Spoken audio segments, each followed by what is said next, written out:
భారత్ పాక్ల మధ్య ఓవైపు ద్వైపాక్షిక ఉద్రిక్తతలు నెలకొన్న వేళ దీన్ని అదునుగా చేసుకుని కొందరు పబ్బం గడుపుకుంటున్నారు. సైన్యం ఆధునికీకరణ కోసం విరాళాలు సేకరిస్తున్నారని, ఇందుకోసం కేంద్ర ప్రభుత్వం ప్రత్యేకంగా ఓ బ్యాంకు ఖాతా తెరిచిందన్న మెసేజ్ ని విపరీతంగా సర్క్యులేట్ చేస్తున్నారు.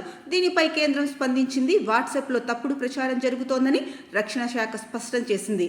బ్యాంకు ఖాతాను తెరిచిందన్న ప్రచారంలో ఎటువంటి నిజం లేదని తెలిపింది. అటువంటి తప్పుడు ప్రచారాలతో మోసపోవద్దని హెచ్చరించింది.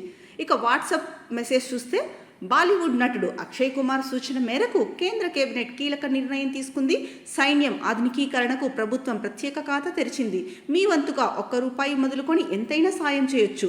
కేవలం పాకుకు వ్యతిరేకంగా మాట్లాడితే సరిపోదు. ఆర్మీని బలోపేతం చేయడం ద్వారానే అది సాధ్యమంటూ వాట్సాప్ గ్రూపుల్లో ఓ మెసేజ్ చక్కర్లు కొడుతోంది. ఈ మెసేజ్తో పాటు bank account number, IFSC code కూడా జోడించారు.